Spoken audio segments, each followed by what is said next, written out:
Ladies and gentlemen, we are back! Back for another episode of the Draxx Life Podcast, where we'll chat about some of the weird and the wondrous. Let's get to the show.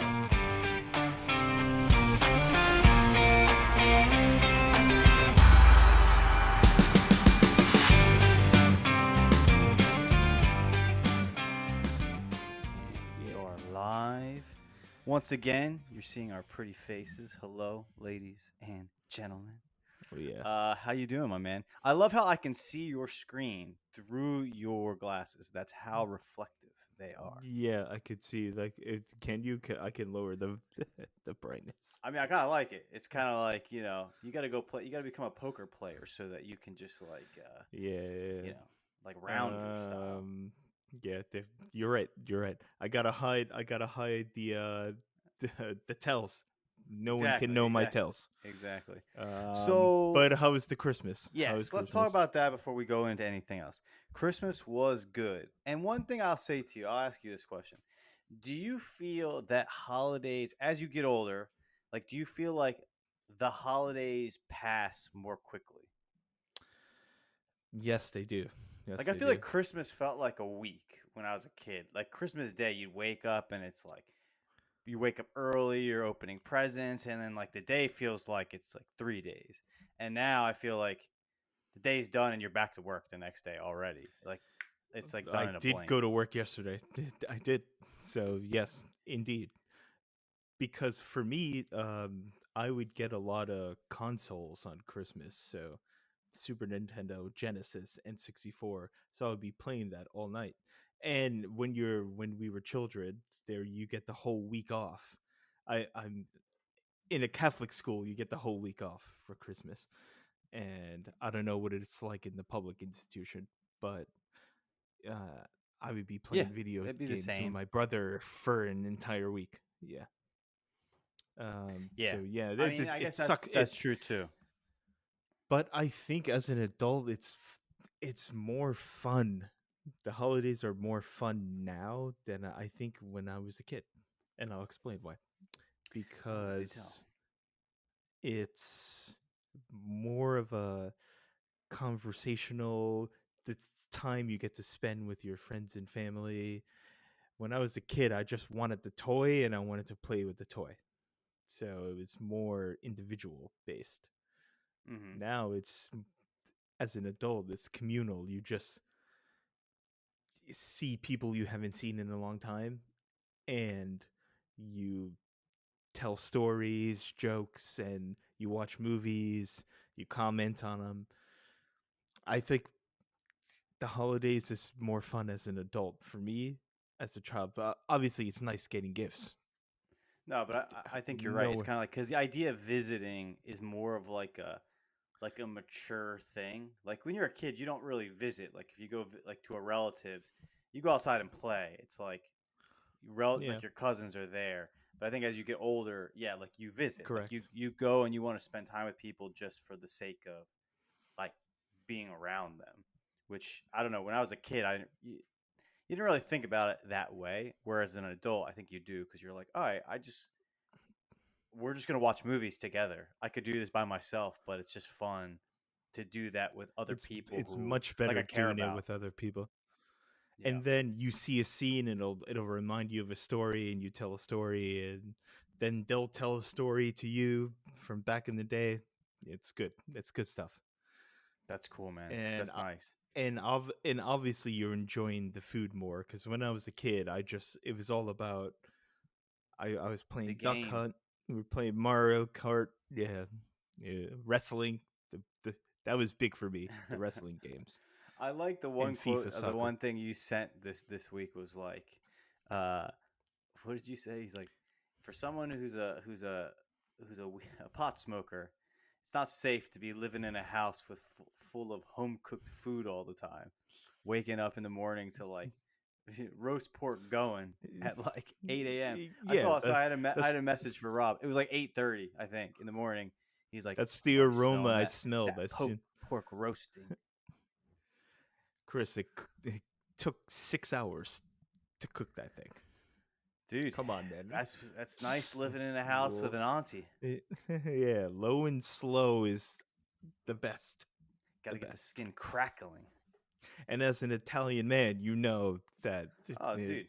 cooking is a whole day. Dude, it is kind of an amazing thing. Like we do live in the generation that knew how to cook is kind of like slowly departing this realm, right? Like my It's true. grandmother, like when my Italian grandmother, when you'd go, she could make like delicious food out of the most basic ingredients. So imagine the cheapest steak you get at like a local grocery store, but because of her know-how, could make that steak as tender as like the most expensive steak you would get at a restaurant. But like Mm-hmm. food would just be so good, rustic and delicious. And it's funny because like time matters to make something, especially like meat that's not like the best meat. Like to make it very good, it is like slow and steady over a long period of time, and like you gotta have the patience. Maybe that's the thing. Like people are not patient anymore, so they're not gonna put like a roast in the oven for like 15 hours or in the slow cooker for like Yeah, 25 hours, something like that's crazy what like it that. requires. No, you're right. I try to do to your point, I try to do the pork shoulder and it came out terrible. It was chewy. Yeah, There was no juice in it. I just completely balled it.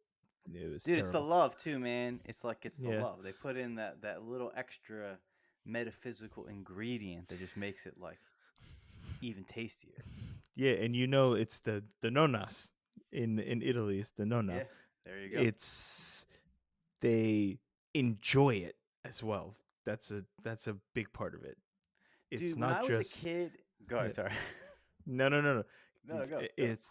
It's not just the cooking portion. They enjoy cooking and feeding people. You see what I'm saying? Yeah. Yeah, dude. I mean, when I was a kid and I'd go, so we would do, like most people, you go to your grandparents' house Yeah. or your grandmother's house, right? And like, especially those grandparents that came from like Italy or South America, like they know how to cook and they like Mm-hmm. to cook. And it's like Exactly. you'd go there and it would be like Disney World because there's gonna be all sorts of just good things. Like in my family, like an Italian family, she's cooking like a pot of meatballs and like sausage and like just meat that's been sitting in sauce and just slow cooking for like hours. Wonderful. Dude, and Wonderful. you're going in there and it's like you're full at this point and you're still like eating like 15 meatballs. Just try like as if you'll never eat a meatball again in your life. Um and it's like you could try to emulate that, but there's something like, hey, you can't take all the little movements and gestures and little ingredients. Like they don't follow recipes. They have it all up here in the head. Um, Yeah. And yeah. I think that's going to become a lost art Oh yeah. with the newer generation because they have no interest in doing that. There's no appreciation for like eh, prepar- preparing something for days. I went to a football game, I would say about 10 years ago, and it was it was in Louisiana, Baton Rouge, Baton Rouge. Yeah, Yeah. Louisiana State University, LSU. And this guy had that's the best pulled pork I've ever had in my life. It Mm. was from him. It was not from any store bought restaurant. Nah, no. It's not even close. And I asked him, I was like, "How did you do this?" And he said, "I've been marinating it and like taking care of it for a week, for 1 week, That's crazy. just for a football game to tailgate." Yes, yes, Yeah, yes, yes. you see what I'm saying? Then it takes the dedication. That's the word. Well, dude, have you ever watched? They have like these massive like barbecuing competitions in certain Yeah. parts of the country, like Texas and Louisiana, Mm-hmm. places that are kind of known for their barbecue. Mm-hmm. And like these guys and gals, right? They will like tend to a piece of meat for like days, right? Multiple days. Yeah. Like around the clock, having to check it, checking the temperature, making sure that the Yeah, right, based in it. yeah, putting the ingredients on it, keeping it juicy, tending the fire, right? Because it's kind of an amazing thing, like cooked grilled meats, right? It's the fire, right? If the fire is not, if it gets a little cooler or it gets too hot, it's going to change the whole cooking of whatever that thing is. And yeah, I mean, dude, that's like a degree of patience that as Americans, I think we just are least we're less patient probably as a culture, and then also I think Hmm. generationally, like the newer generations are probably even far less patient because we live in kind of a world that's like instant gratification. Like if I'm not getting gratified within 10 seconds, like Yeah. if I'm going to put on a podcast or a TV show, if it hasn't caught me in a minute, there's too many options. We're going to switch off to something else and try to find that fix. So, Yeah. yeah, Yeah. food ain't going to it's going to get worse. It's an art form. That's what I'm trying to say. Oh, It's 100%. it's a talent. You can't deny it. But all right. So what was your menu? My menu was Puerto Rican Bednian, of Oh, course. nice. Yeah, Dude, salad. oh, okay. I would like to go with one of you. It sounds You like your should. holidays are nice. Yeah, yeah. There's a it's a as you mentioned before, Latino culture is very big about family gatherings and food in particular. So yeah, it was good. Desserts, brownies, flan. You like flan? I Yeah, I don't like really flan. like. I don't really like I like flan. flan. Yeah, I like flan when you get good flan, especially someone who makes flan. Like, ooh, it's yeah, good. homemade flan. We're not buying this No, from no, like that's good Seatown. stuff. That's good stuff. That's good Yeah, stuff. uh, But it uh, is like it's one of those things where if it's you look at it custard. too Yeah. long, you're like, I don't really want to try that. But like, if you can get yourself to try it, it's banging. It's Yeah, so good. yeah, yeah. I'm not. I can't share that. I can't share that view. I don't really like custard that much, but Dude, so I'll tell you real quick the first time and really the only time I've ever had like flan where I really liked it. I befriended in my time in New York, I had many old lady friends. And I mean this not jokingly, like ladies in what their does that mean? 70s and maybe 80s. How did you Dude, meet these people? dude, because I took my acting teacher was an old man, like in his 70s, late 70s. And then I started taking like ballet dance classes from another old What the woman in her fuck? 70s. And then I befriended all of the people who took the class, which were also old women in their 70s.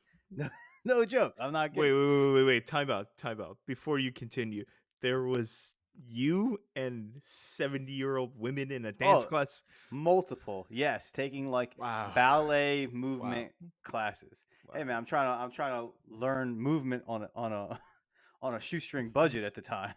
Yeah, you're trying to increase your agility. Correct. I had to be able to get in my body for my acting roles.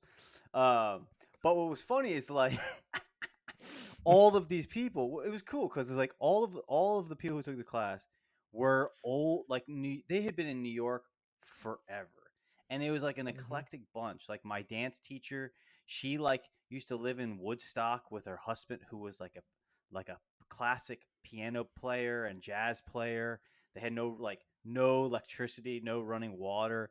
One lady was like an art teacher at FIT. Another like Hmm. just like a very eclectic assortment of people who had spent a lot of time in New York, but a different New York that like you or I never really witnessed. Yeah, fair But enough. through them, I ended up meeting another old lady, Puerto Rican lady who lived up in I think like in Harlem, and I went to But help her with like a technical issue, and she was so like thankful that I could help her that she was like, come to my house, I will make you like pernil. And she made like literally for me pernil, flan, the whole nine. And we drank mm. wine and we watched a movie. It was the weirdest, one of my better days in New York. And how old was Um, she? She was in her Dude, she 70s? was like late 70s, early 80s. She had Jesus actually Murphy. driven from New York to California and then all the way up into Canada. She did this like massive road trip as a young person just for for fun. She was just a badass lady. But anyway, that was my like That's when quite a I had story. flan, I had flan from this wild old Puerto Rican lady. That's crazy. That's probably authentic. It's probably As good as you can get, probably. it's like that reminds me of the story of you guys with the exterminator that we shared in the same apartment. Yeah, My man was doing salsa, baby. That's how you do it. There you go, man.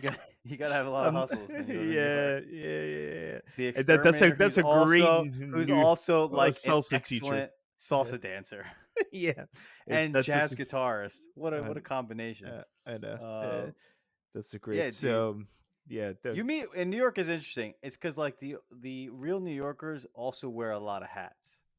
It's not the people who move there; it's the ones who've been there. Like they wear a lot of hats. They own a deli. They also are like drive New York City buses, and then in their free time they do something else. Like they all have like multiple things going on at the they same make time. coquito on the side during the Correct. They're holidays. making a little like Yep. illicit. They got illicit drugs growing over here or brewing. Mm, Um. Yeah. Anyway. So yeah, yeah. I had my man down the blocks coquito. It was good. It was so good. how It's do you better than buy? mine. Does he sell it in like how much? You gotta hit him up. This Yeah, but does he sell it by like the pint? Does he sell it by like the half No, a gallon? bottle. It's like an empty glass bottle. I could show you. It's in the fridge. It's like a big bottle, and he just whips it up, and you order it. You place an order, but it's all communication. It's nothing online. Oh, of There's no course, man. yeah You're yeah going. yeah Yeah, yeah. hey, man. Yeah, Cash put the order only. in for him. Cash only. Exactly. Um, Is it so like The Wire where you hand off your money to another person and then someone yeah, else comes from like around the corner, the gives it alley? to you in the back. Yeah, he's like, here. Yeah. Three hops removed from the supplier. Yeah, yeah. You gotta, because he has to stay detached. Correct, He man. can't be Can't touch the involved. money. Can no, or the transaction. So, but speaking of that, let's get in. Let's get into that. Let's get into the crypto. There we go. So yeah, Uh, we're gonna talk we money teased today. this. We teased this last episode. I'm gonna tell you straight out.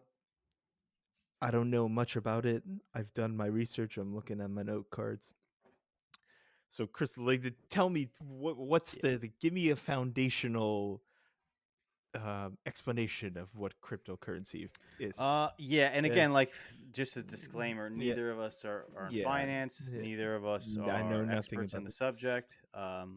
So No, yeah, but you have some knowledge in this. I do. Yeah. I know maybe more than you, but Yeah. I'm in no way like we're gonna Yes. talk like No. kind of like high level things. Yeah. But in a nutshell, I'd say this: like when people think of cryptocurrency, initially, let's say we think of Bitcoin. Yeah.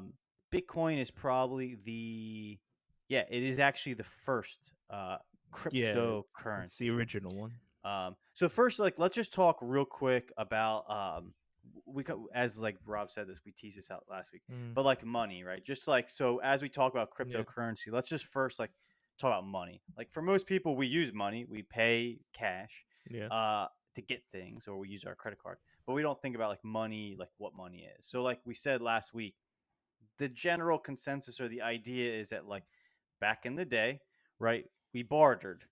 I grew, I grew wheat, you grew apples, you want some wheat, I want some apples, we figure out a trade, right? You give me a bushel of apples, I give you a bushel of wheat, right, etc. Mm-hmm. The problem with that is that you're dealing with like large quantities of weight, right? And things can go bad, and let's say you want to like your field is over here and then you live somewhere else, you need to be able to transport that. So over time the idea is that we found uh, mediums of exchange, like something that would represent value, and instead of now trading, we essentially turned what that thing is into gold, or something that we could put in our pockets and carry with us and hold, and it would be preserved over time, right? We could stash it in the ground, come back, and it's there, Mm-hmm. right? And that gave us ease, right? I could grow all this wheat, sell this wheat to someone else who wants my wheat.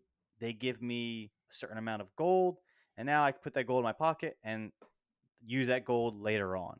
Maybe years later, maybe I pass that gold on to the next generation. And Yeah. then that's kind of like this idea of money, right? Something that where we can put all of our energy into this thing that can be preserved over time, right? So Yes. now we got into now the world of, it's not trading, it's that we use like a proxy, we use a thing to essentially buy the goods we need. Yeah, as a representation of the wealth. Yeah, okay.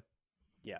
And then one of the big parts with money is that there's certain qualities about it that it needs to be of value, right? One, it needs to, in most cases, to be scarce, right? If there's too much of it, then its value is not as great, right? We talk about like the supply and the demand and inflation and things like that. So, if there's too much of something, right? If gold was as prevalent as water, which is fairly prevalent on Earth, it wouldn't be worth a lot. That's why water, for the most part, is really pretty cheap. Mm-hmm. People will give it away for free.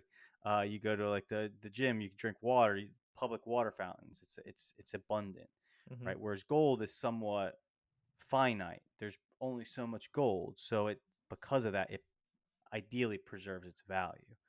It also needs to be able to be fungible. So you need to be able to break it into smaller and smaller amounts that also have value. So a dollar, like a US dollar, can be broken down into what? Quarters. It can be broken down into nickels, dimes, pennies. It's fungible. It can be broken down into smaller and smaller and smaller and smaller units. And that's like valuable as like a source of money, right?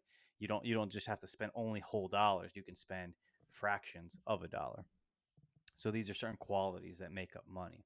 So now when we talk about cryptocurrency, it is kind of like the next evolution in that it is a resource, a form of money that again is finite. Ideally, it's finite. There's only so many of them. And that it is fungible. So you can, if there's one Bitcoin, you don't need to exchange Bitcoins. You can exchange a percent of a Bitcoin. It has value. And then also it needs to be, there's the one other factor with money is that you need to be able to determine, like you can't spend the same amount twice, right? There needs to be the ability to make sure that double spend is not an option. So anyway, with Bitcoin is like the first cryptocurrency. So let's just like have a general definition of cryptocurrency. So a cryptocurrency, this is just from Wikipedia, right? It's a digital currency. So it's something that lives in the internet. It's digital. It has no physical substance. And ideally, it's designed to work through a computer network. So that's like the aspect of crypto is that in most cases, it's decentralized. So there's not one body that controls it. So there's not reliant on any central authority, such as a government, a bank, or like a bank, to uphold or maintain it. So with Bitcoin, we could talk about mining, but that's one of the key. The idea of cryptocurrency, at least from its inception, with Bitcoin, was to kind of have a digital money. Right? We live online. More of our time is spent online, so there should be essentially call it a money of the internet, and that thing should not be controlled by anyone. That it should be completely secure via like cryptography, and that it should essentially be something that you could easily trade and buy goods with, and that it should be essentially also finite, like there's only so many of it, and that no one should be able to ever make any more past a certain point. All right. So it becomes like digital gold. Okay. So it's you want to keep it finite just so the value stays the same. Correct. Now, my first question is, what was the genesis of this? Who created it? How did it start? Yeah. Okay. So that's like the interesting thing when it comes to Bitcoin. So, like many religions, the founder is kind of like reaped in a whirlwind of mystery. So with Bitcoin, there is a name of its creator, but no one knows who that creator is or whom. So there's some mystery involved. I like it already. Yes. So I feel like we've talked about this because it's like it is kind of so all we know is this person's internet handle of Satoshi Nakamoto. Yeah. And again, no one knows if this is a person or if this is a group of people.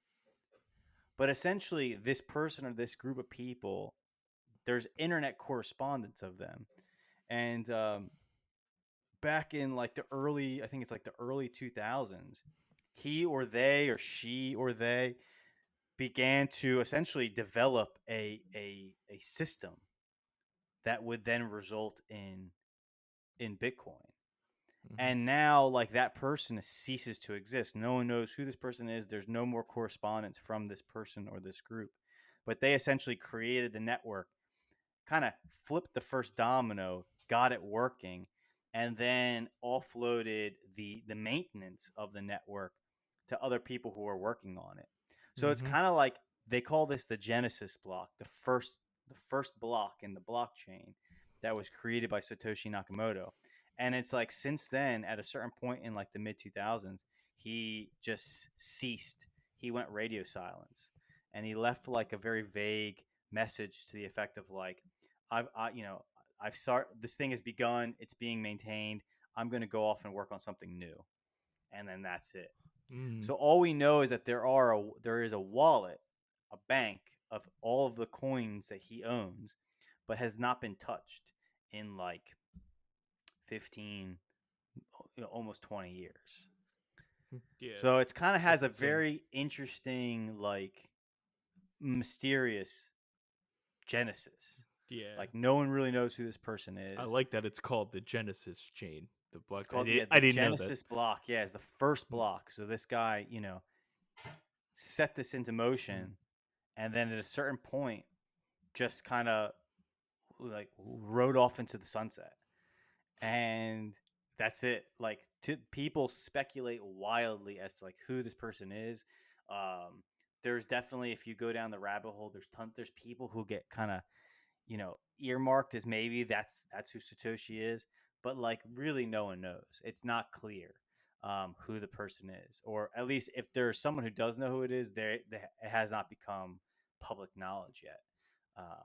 So yeah, That's interesting because there's one. If you would think just based on human nature that someone would want to be known as the person who created cryptocurrency, yeah, and he's just disappeared. He's vanished, yeah. basically, or whatever. It could be a conglomerate. It could be anyone. It could be that's Dude, it's insane. Like, because again, like just like you said, we live in an age where people want to be like the famous, accolades, famous, and the fact that like he or she or they like whatever. have Yeah, been, like they're just like, no, we don't want that, is kind of an insane thing.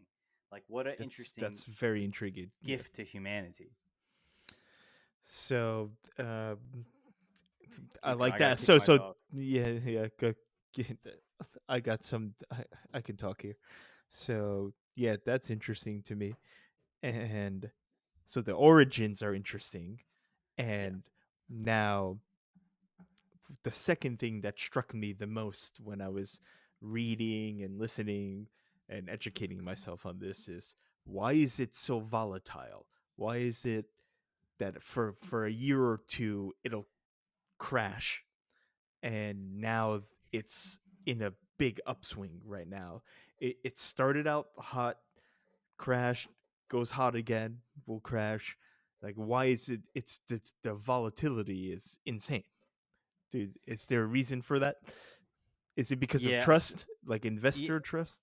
So yeah, so like I'll give you two things, Yeah, and then again, like, ladies and gentlemen, like if you yeah, are listening to this, there's definitely deep dive articles on the yeah, subject, but as I understand it, yeah. right, one of the main reasons it's volatile is because, one, it's a new asset. It's also traded 24/7, 365. So it's like there's just more room for movement, because if you think about it, in most like markets, like if you're going to trade stock, Mm-hmm. you're limited between a start time and an end time each day, and then within each week there's a cutoff, right? So it kind of gives it a little bit, in some cases, more stability, because at least 48 hours of the week you can't trade it, and then in the evenings you can't trade it. So it kind of keeps the ship a little bit Yeah, more yeah, yeah. stable, but even then you'll see upswings. uh the one of the I think the other things is that it's also like a very well, if we take cryptocurrency in general, because right, there's many currencies, but if we look at Bitcoin specifically, um one, it's a new it's a new asset class. So because it's new, the trust factor, the greed factor is there's not a lot of trust, right? So like if you feel like it's starting to go down because people are selling it, the cascade effect is like it creates a chain reaction. So you'll see in a day its value go from, let's say, 100,000 to 90,000. Mm-hmm. It's kind of a huge jump, right? Or drop, right? Because people see it and they're worried that there's going to be essentially like a mass exodus. So in that case, the emotional, it's emotionally volatile, right? People, Definitely. because they don't trust it 100%, it's, you see upswings and downswings. So that's kind of why it's part of the reason it's so volatile. It's because of I think because you can trade it all the time. Two, because it's a relatively new thing that you can. It's a new asset. It's a new thing you can invest in. You just see people kind of like people who are newer to it. They pull the triggers quick, right? When they see it start to go up, they jump on the bandwagon because they don't want to miss out. And then when they see it start to go down, they jump off, right? And then you get people who are more mature who they kind of just let it ride. Like it's going to go up, it's going to go down. Mm-hmm. That's also why you get major upswings and down. Like that's why it's also profitable because like with volatility, something that's more volatile, you can also win on volatility, right? Yeah, Like a big lot of time. stocks, right? They just go up a little bit or they go down a little bit, but they kind of they're like they're conservative and strong. You're not going to become rich off them, but it's a good solid ride. With Bitcoin, it's it is volatile. You can win and lose with the volatility, right? Because something that was worth pennies at one point can be worth $1 million at another point. Um, Yeah, it's like gambling. yes, If, yeah. I mean, the thing with crypto is what we're seeing now with the upswing is that one of the reasons is that it's being adopted in a greater number by groups and organizations that had been holding off for a long period of time. So, like governments own Bitcoin, right, and some yes. other cryptocurrencies, and more governments are starting to purchase Bitcoin. And when that happens, you'll start to see like the price will go up because of sheer supply and demand.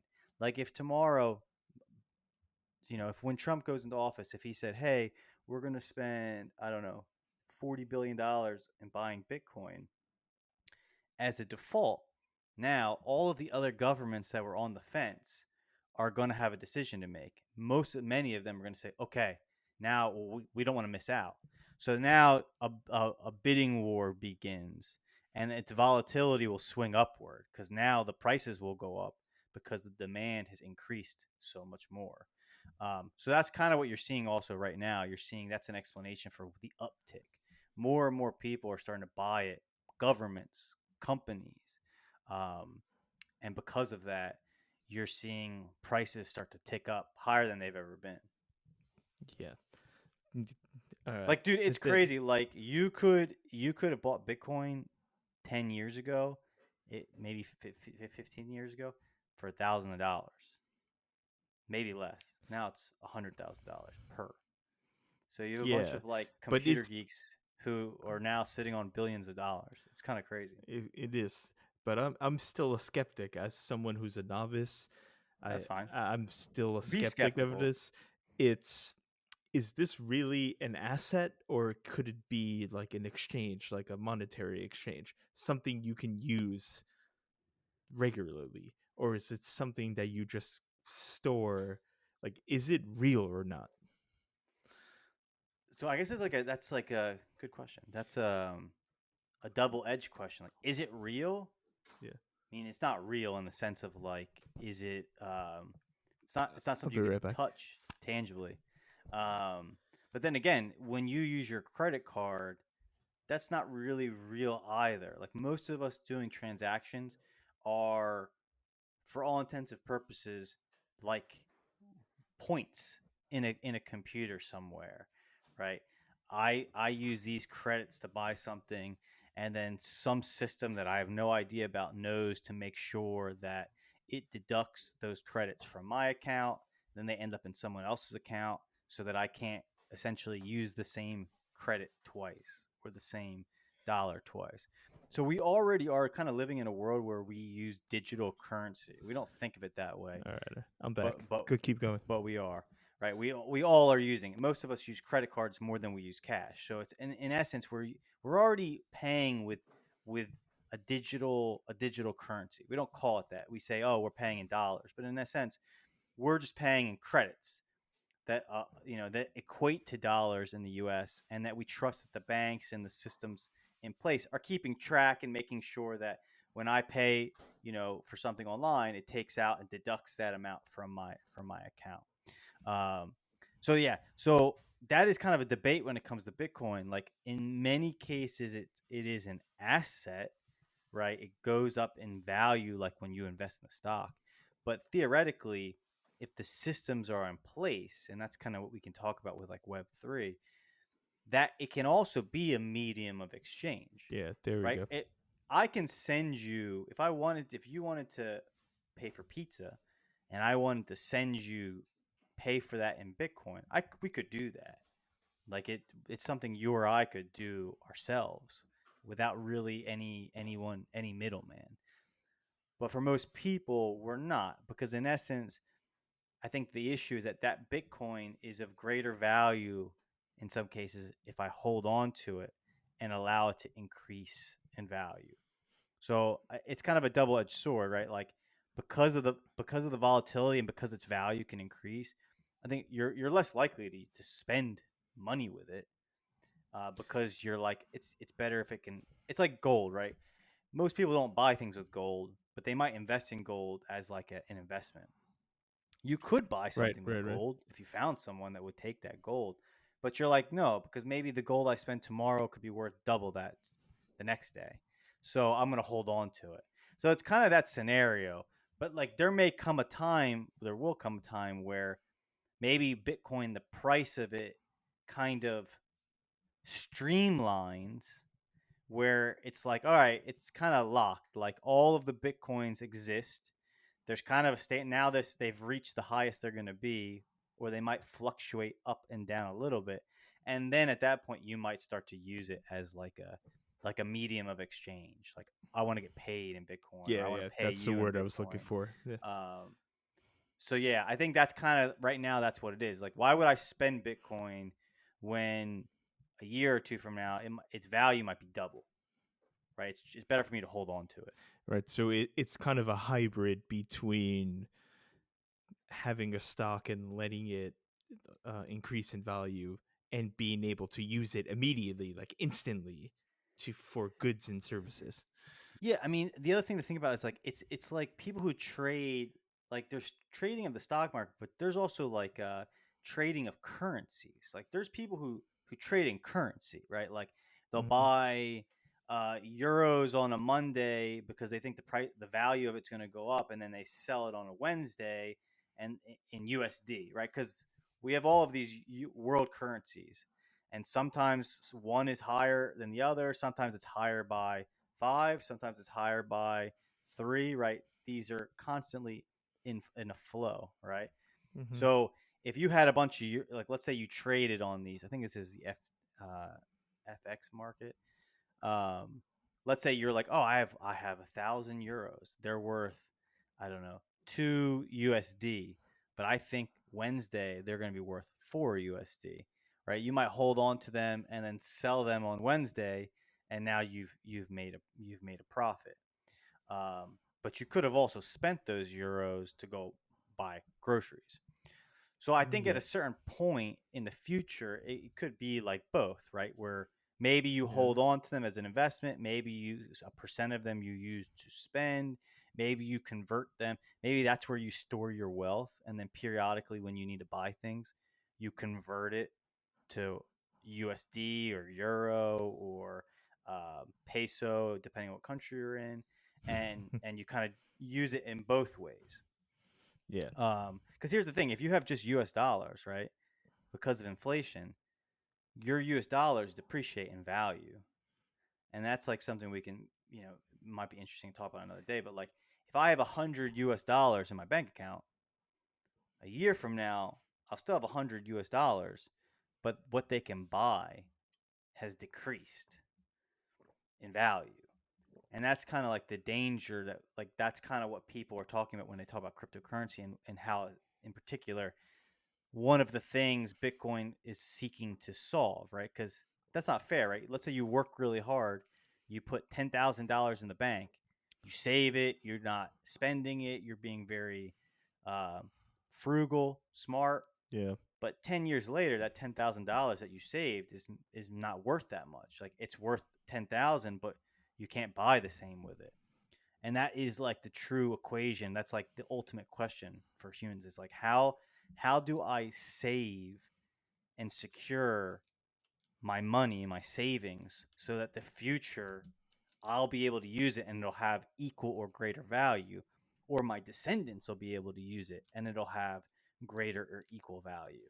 And like right now, that doesn't work in the US. Like, if you took that $10,000 and you saved it for your kids, when they finally use it, maybe it's worth the equivalent of $1,000. And like, that's kind of not good. So that's kind of one of the whole crypto world. They kind of are commenting on that reality. Yeah. So okay. So then I get that. That was actually a great explanation. Now, moving forward, do you think, and not just America in general, but just the way the internet works, are we going to slowly move towards this type of a currency in quotes? But it might be. I've already, when I was doing my research, people can already pay for things. This actually funny story. Someone bought on in the dark web, in the black market. They bought things with Bitcoin. They paid 10 Bitcoin for it, and like you said, those 10 Bitcoins are worth almost millions of dollars now. So, but 10 years ago, they bought something on the in the dark web for 10 Bitcoin. So, but essentially, that this is what I'm trying to say. Like, the asset versus like the medium of exchange. Like, is this people are regretting using it back then, when if they kept it, they would be millionaires now. Yeah, I mean, I think that's the battle, right? It's Yeah. like, again, it's gold, right? It's like, you could buy things in gold. At one point in our history, people bought things Yeah. with gold coins. Like, here's gold. It's an ounce of gold in gold coins, and I'm gonna buy this wagon full of wheat or of apples. Mm-hmm. But at another time, those same gold coins, gold itself, might have increased or decreased in value. So that's kind of, I think that is part of the issue. Like that's money, right? Because money goes up and it goes down, and like the dollar you spent, like at some point you need to spend to survive, but there is always that reality of that, like your dollar may be increase or decrease tomorrow. Mm-hmm. And it's kind of like, you could save them and hope that it goes up if you have alternatives to pay for things. Right? If you don't have any alternatives, it's just you pay for it and you hope that Right. like the dollar holds its value. Yeah. So, yeah. Speaking of that, so the three big financial, I would say, the the what's the word from Legend of Zelda? I forgot, the triad, I believe. And from so you got Fidelity, so investments and financial services. Uh-huh. Fidelity, BlackRock, and Vanguard are all starting to dip into the crypto market, and they're all starting to, you're you're being able to, I would say, invest with them or have them handle your crypto assets. So BlackRock is basically, that's probably the world's, with Vanguard, is probably the world's biggest investment firm. uh, but now BlackRock is starting to say, we can manage your crypto portfolio. now. Yeah.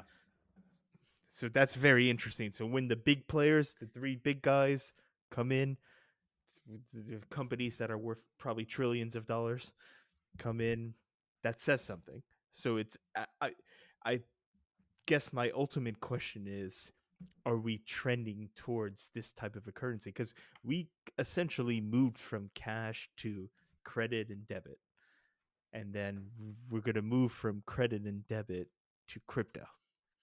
I think that's the next step in the process. Well, I mean, if you've followed the Yeah. news, that you already hear these governments are talking about moving to digital currency, right? I think Yeah. there's definitely a move in a lot of countries to no longer deal with cash. Um, Yeah, there was exactly. talk about this in the U.S. not that long ago. There's talk about this in China. One of the uh, big differences between cryptocurrency and Bitcoin versus like a we lost you because we We had a lost little you. We he have had some stuff going on in the background. listen, this family, man. I all I ask is you tell me when someone is gonna come to fix something. And this man, my man is outside. My, It's all good. It's all good. yeah, It's yeah. it's just So we real lost life, him. man. I'm It's the back real now. world. Yeah, yeah. Um, Guys, yeah, come no, on. I think so. The one big thing I would like, if you take away any of this that leads you into your own research and your own like investigation, it's like we already are dealing with digital currency. Like when you pay with your credit card, you're paying in a sense with a digital currency. The big difference between like crypto when we say Bitcoin versus like like your credit card or like a government crypto Mm-hmm. is that like it's control, right? So like there's why would a government not want what is one of the reasons why a government wouldn't want cash anymore? Like one is like cash you can buy things that no one can track, right? If you're a Mm-hmm. criminal or not a criminal, right, and you have enough cash, you can go buy a car. There's no paperwork like that. That was you and another person picked a price, bought something, right? Or anything, right? It's like you can't track cash. Anytime you pay with your credit card, it's tracked. Like there is someone that knows that you made a purchase for X thing, right? With cryptocurrency, ideally, one of the things is that it's not controlled by any centralized entity, a Yeah. central bank, a government. It doesn't mean that your transactions are completely like as mysterious as cash, but it just means that there's no middleman. There's really no one that can control your money. I can say just like with cash, I can say, Bobby, I need to pay you in Bitcoin. How much do you want? Boom, I can send him money, and there's really no one that can stop that transaction. And that's kind of like one of the big things. That's why like a lot of people who are usually in the crypto space are like very like freedom, like people should have control of their money. No one should have control over it. And that's kind of like what people talk about, like when Canada was essentially locking down people's bank accounts because of certain Yeah. Yeah. protests. Like crypto people are like, that means that your money is really not controlled by you. It's controlled by someone else because they can Yeah. turn your access to it off. So with the crypto, kind of that That's right. culture, that ethos is like, no, no, no. Like no one should be able to tell you how you spend it. You should be able to spend that with whoever you want without a middleman. You shouldn't have to pay someone to be able to send your money, right? If you're an American, let's say you're American, you have family in Puerto Rico or wherever, let's say in South America, you want to send them money, like a money order. You have to pay money to send money to someone else, right? Yeah. With the whole crypto, it's kind of like, no, no, like anyone in the world, if I have their address, their digital address, I can send them money and I don't need any middleman. Like no one can tell me I can or I can't. I can send that same dollar to someone in Africa, in South America, or California, and it costs theoretically the same. So those are some of the. It's very much like freedom oriented. Don't control. The bank's not like a central bank is not involved. A government is not involved, and it's decentralized. So that's kind of like those people are big in like the freedom space. Yeah, no, no, I like that. See, the more I read into this, the more I like where this is going, because I just have problems with authority, just generally. Same, But same. yeah, and the one analogy I heard, which I'm interested to see your take on this, is it's like email. At first, think about the mid '90s when we were in school. People were adverse to email. They're like, "Oh no, no one's going to do this," and then slowly, people that became basically the main form of communication with everyone. And someone compared crypto to email, saying, and it's not just. I think this was in a congressional hearing, if I'm correct. Uh, and you're basically fighting something that's going to be extremely ubiquitous within like 5 years. So being anti crypto, now the other question is there an incentive for banking and governments to not want to do this so they can have more control? Yeah. Yeah. I mean, so one thing I think is you're seeing like you said, like BlackRock, Yeah. some of these big financial Yeah. institutions, they're adopting. Like at this point now, They're getting into, they're dipping their yeah, toe now. They're they've dipping their toe. called it an asset Yeah. class, and they've essentially have gotten the legal right to invest their customers' money into it. Yes. Um, so that's a boon for adoption, right? Because when those people start to Yeah. adopt, Yeah. that's billions, trillions of dollars that Trillions. now can Yeah. go into a thing. From a government perspective, I think, well, twofold. One, I think with the government, if it's an asset, it's kind of not a big deal for them, I think, in the sense of like, okay, these are taxable occurrences, so we make money in taxes, Mm-hmm. right? Capital gains tax. Now, if these currencies became currencies where I say, you know, I'm not going to use US dollars anymore, I'm going to use Bitcoin, then I think you will see an issue. And you're hearing people kind of talk about that because, like with governments, uh, it's important. Like it is actually very valuable that in many cases the U.S. dollar is a main form of exchange internationally. Gives you power in a sense, Yes. right? Yes. Like people have a if a country. This is something people don't think about. Like if your currency is the currency that many other countries use, they have a vested interest in your survival because they hold a lot of your money in their country, right?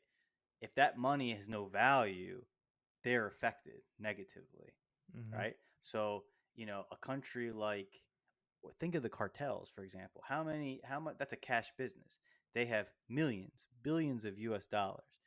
If those all of a sudden became worth nothing, they just have a lot of paper. So actually, it's weird when your currency is very popular. All of these countries kind of have a vested interest in your survival. Now, if they stop using your currency, then you kind of lose a little bit of that safety net, right? Because now they don't care Definitely. so much about Yeah. you. And that's why Trump was recently talking about how so they're trying to kind of create another block. Some of these other countries, Russia, I think Brazil, some of these other countries, where they maybe will move to another currency. And like you saw Trump get involved in that because it's dangerous for our perspective.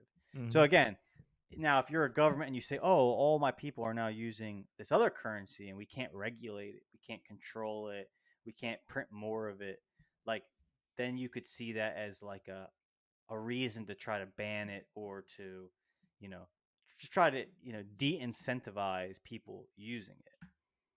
I don't know if that answered your question. Yeah. No. Again, I'm not people. I'm doing a bad job here, so like, I'm just trying to tickle the taste bud. No, you're Go helping me. do You helping do me more research understand yourself, this. Yeah. Always do your own research, but you're helping me understand because I came in as a total novice. So dude. It's an interesting thing. Like, here's the thing. Like, you think about this with like our the way we have our money, right? We have You work your whole life to make money. Most people, right? You work hard. People work shitty jobs to get paid money, cash, USD. mm-hmm. And it's kind of crazy thing is that like So you have control over that. You work really hard. You work at a store, do retail, do whatever, right? You're making this money. But you don't have control over if that money stays valuable, right? Because the government, in our way, we have fiat currency. Our currency is not backed by anything. It's not backed by gold. It's not backed by silver. So at any time, the government can say we need to print more US dollars. Now the supply has increased and the value of your US dollar has decreased, right? That's why you go to the grocery store, you see prices go up. Yep. Part of it is because like it takes more US dollars to equate. So what was once $2 is now worth $4. The thing itself is still 12 eggs, but like its value, like the value of that dollar has decreased. So like that's the thing. It's like when you have fiat currency where you have a situation where the government can print as much as it needs, you have no control over if that thing that you've worked really hard for will be valuable tomorrow. Like there's countries where like their currency begins to collapse and they now need wheelbarrows worth of it to go buy like groceries. Crazy. Like they worked real hard. It wasn't their fault. It's because someone else played around with their currency, and now something out of their control has made their life savings worth pennies. Yeah. Or less than that. So what's to stop that happening in the digital world? Because when we grew up, it's all about something being tangible and having, you can touch it and feel it. If I have cash, I can hold it. If I have gold, I can touch it. I have it. It's something physical that I have. What's to say that if everything is on the internet, that someone can pull a switch and just lock everything down too? Yeah, so that's two things. One, I mean, the tangible thing, I think we're kind of I don't want to say evolving is the right word, but we're moving past that because like even video games, right? You used to buy a video game. Now you just download it. They download it, and they know that like I have access to that thing whenever I need to download it. So the idea, the desire to hold on to something is decreased. Also with cash, it's like you hold on to the paper, but again, that paper Monday it could be worth something. It could be something worth something 5 days from now, right? Mm-hmm. Because it has no value, right, in and of itself. It wasn't like back in the day, US dollars were backed by gold, right? So each dollar was worth X amount of gold, theoretically. You could, at one point in American history, go to the bank or the Federal Reserve, I think, and say, I want the equivalent in gold. And they'd have to be able to give it to you in gold. It had a actual physical commodity or substance that it backed, right? Yeah. Now our money is fiat, where it's not attached to anything, right? So that's why they can now print more, right? Because if it's backed by gold, you can't just print more dollars because you need to find more gold. For every dollar you print, there needs to be new gold, and because of that, it limits the quantity. Now, if you go find a gold mine, now you can go print more dollars because now you have more gold. One thing with Bitcoin is that it's finite. Like you can't print more of it. There's only going to ever be so many that ever are discovered, like gold. That's why they call it digital gold. Mm-hmm. So there is essentially an end date where no more coins will ever be created, and the only coins that exist will always exist. And now you have an ecosystem, right? You have a source of value that can't be the supply of it can't be increased. It can't be. It's not exponential anymore. And finite resources have more value, right? That's why gold, right? Because it takes energy to go find gold. There's theoretically only so much gold at any given time. There's only so much gold in circulation. So in that's one reason why it theoretically has value. Now, being turned off, the other benefit is that it's decentralized.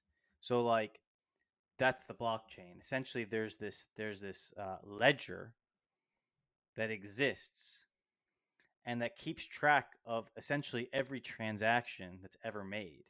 And that ledger doesn't exist in one place. It actually exists in many places at once. And that's kind of the beauty of it, right? Because there's no one, due to the technology, the cryptography. You can't hack it. It's this thing that keeps track indefinitely and exists all over the place at the same time. Copies of copies of copies. And because of that, no one can take it over. No one can flip the switch, because the only way you could flip the switch to kill it would be to kill the internet in its entirety, because it just needs to exist in one place at one moment, and then tomorrow it can exist somewhere else.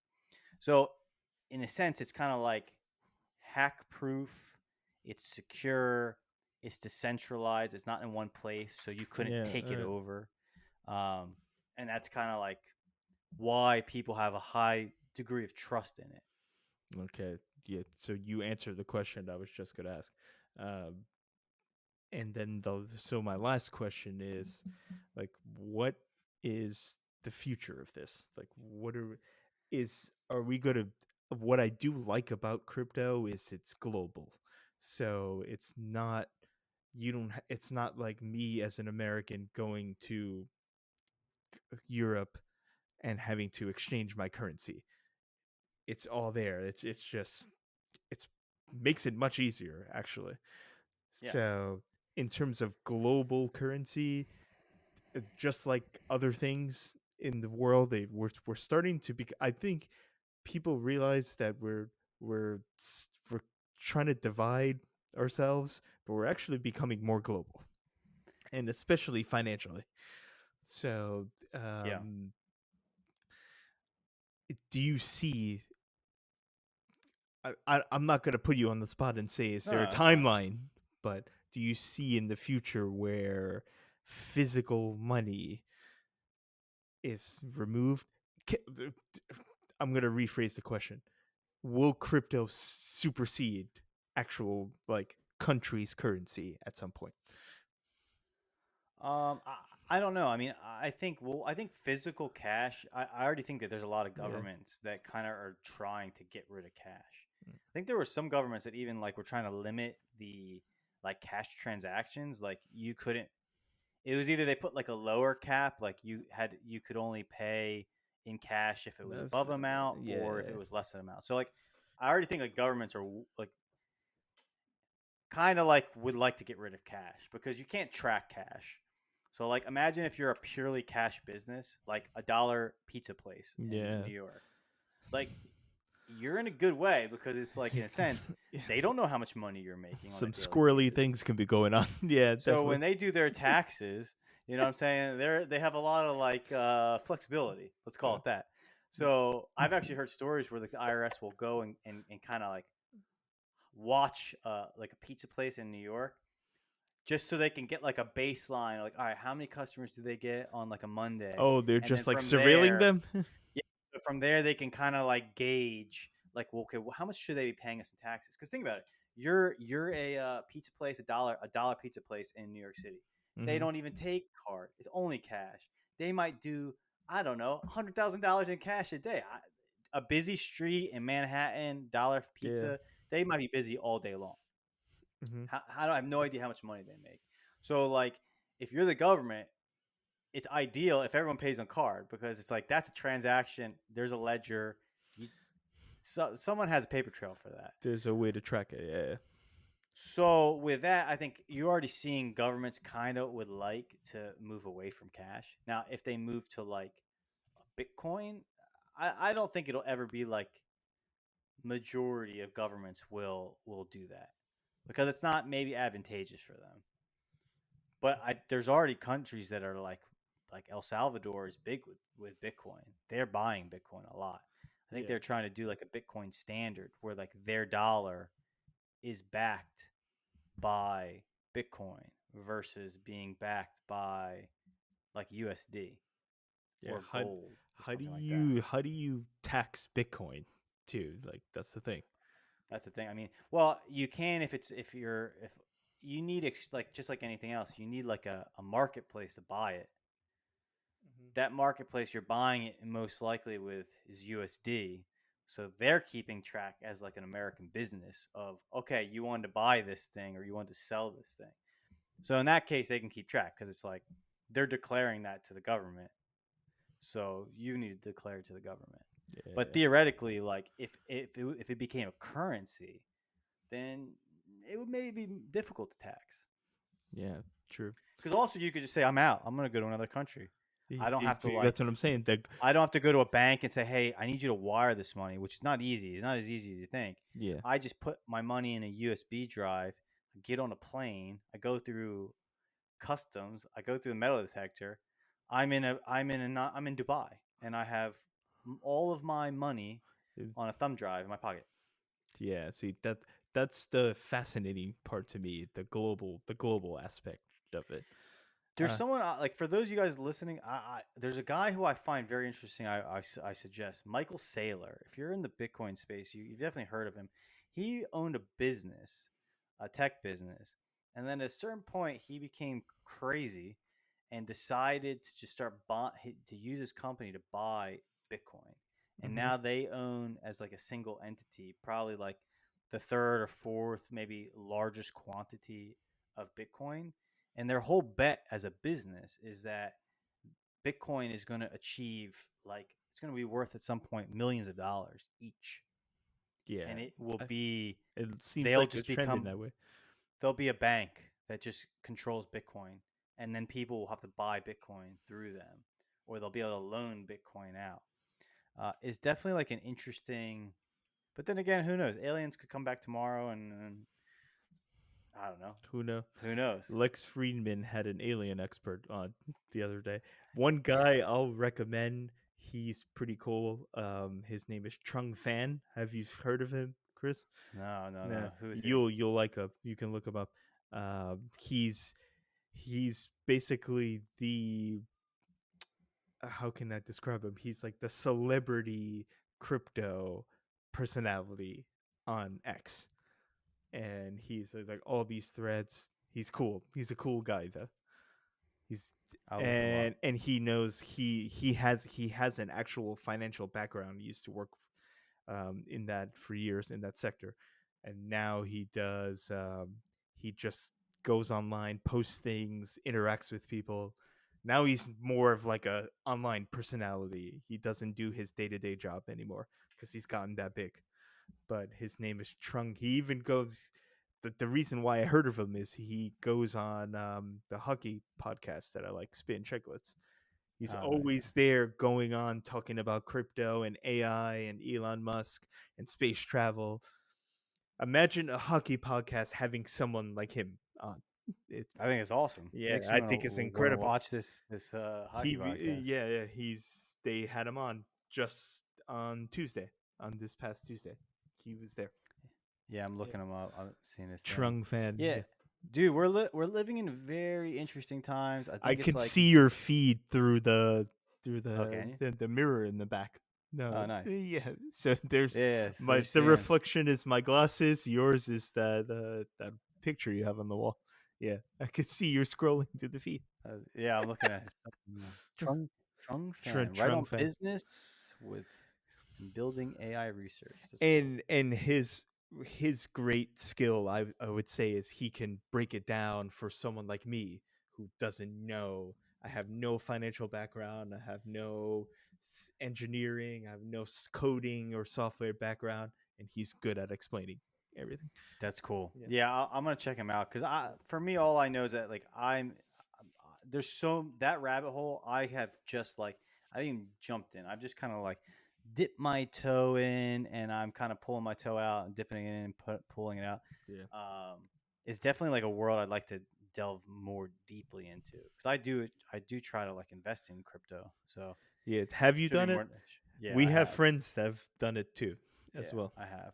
I kind of I believe in it. I mean, but who knows? You might talk to me one day and I'm living on the street because of that. So, anyway, Yeah. anything else you wanted to touch on? Have you seen the latest with our boy Luigi? No, I mean I have seen like just what floats around on Twitter, I'm on looking at. X. I wrote something down. I'm sorry. Go ahead. Yeah, I mean, I heard speculation that the guys at the jail were helping him glow up for his court hearing. which is kind of he had women there as fans. Did you see that? yeah. I've heard that. Yeah, it is, dude. It's kind of interesting. What are your like like we for Christmas? My brother was like, yeah, I don't really feel that bad that that guy was killed, and I was like, I get that. I don't know this guy, but I mean, That's a do you slippery really want slope, Chris. do you want to live in a world Yeah, where exactly. someone just gets it in their head to go like assassinate someone else? Like, it is possible that someone could get their in their head to assassinate you. I mean, at any time. Like, that's just not. I don't know. To me, I was just like, didn't even say anything. I was like, all right, there, big guy. I'm gonna leave that. Yeah, I I'm had gonna leave some that one. interesting conversations too over Christmas because of that. Because I was going to use the word unfortunately, but it's not because they're older. They're much older than us. They only watch the mainstream media news. So Yeah. when we were talking about it, and I was trying to explain to them, they were like, "Oh, I didn't know that." I was like, yeah, like him dying, like you said, getting capped in the middle of the street. I Yeah. mean, you don't really want that to start happening. That's a very slippery slope. That's a slippery slope. I mean, give me Batman. I'm down for Batman Yeah. to Oh yeah. exist. Like, if someone wanted to fly out of the sky and then like, you know, I don't know, give him a little I think you're suplex. looking at the man for the job. Yeah, I'd say that's all Yeah. cool. I'm down for like, using your fists and maybe roughing someone up who deserves it. But it's a tricky slope when you're like, all right, are we saying that it's okay? It's to cool to just shoot someone in to broad shoot daylight. someone? Yeah. Yeah. Nah, Like, no. I can't go there. no, like that. We should talk about him one day because it is kind of interesting. It's like it seems like he likes the spotlight. I see a lot of images where he's like knows he's being a picture's being taken of him and he's smiling and he seems like not to say he's a serial killer, but there's certain serial killers who like the limelight, and there's a lot of pictures of them where they're like, Yeah, he already you has know, fans, like you said. He yeah, has and fans it's already. like, but dude, it's like, so your mindset was like you wanted to become famous, but you're gonna be in jail the rest of your life. Like, there's no way you're not going to jail. Like, I know our systems are not that the best right now, but he's going to jail. Like, it's gonna For happen. sure. Yeah. So you as a 20-something-year-old in your mind, the fame of living in infamy for this, well, I don't even know if you'll live in infamy. You'll probably be forgotten in a year or two. It's worth it to like literally be in jail for the rest of your life. I don't know, man. That mindset, I just don't understand. I couldn't agree more. I think man, by the time by this time next year he'll be an afterthought. So, Correct. what did he do all that for, really? Especially like you said, the stunting and the gloating. The guy looks like he's having a great time. Yeah. I don't know. I mean, he's But not it's saving anyone. He didn't save anyone. He yeah, didn't but solve any people still problem. think is he's being talked about on every major news outlet. Some people like are glorifying him as a hero. So I don't know, but Dude, we live in like you said, interesting. it's fleeting. Yeah. It's Yeah. fleeting. It'll go away. All right. All right, dog. Okay, Anything yeah, that else? was good. No, you taught me a lot, Chris. That's good. I think Uh, should I invest? Would you tell me yes or no? I would say let's do, because the one thing that's very good about you is that you'll do deep dives. Yeah. I'd say keep doing deep dives until you kind of like come to the conclusion that you need to invest. I'd leave it at that. That's a good answer. That's a good answer. All right. Because I think you do a lot more, you definitely do a lot more research than I do. And the one thing with this subject is like, especially with you swinging from rooftop to rooftop on X, like there's a Yeah. lot of people who are kind of like thought leaders in the subject that you can real quick within a week be like, okay, no, I'm not going to do it. That Or guy's be a fraud. like, I 100% need to do this. Michael Saylor is a guy I would highly recommend. Yeah. He posts a lot. Let me write that Um, name down. and I'm going to type it out. And he has staked the entirety of his business. Like think of a big business on Bitcoin being like in the future exponentially worth more than it is now. So like he's interesting to listen to because like talk about putting your money where your mouth is. It's like investing not just your life savings, but investing every single one of your family members' life savings and their descendants' life savings. Like his whole business is like banking on the fact that like Bitcoin is going to be worth something.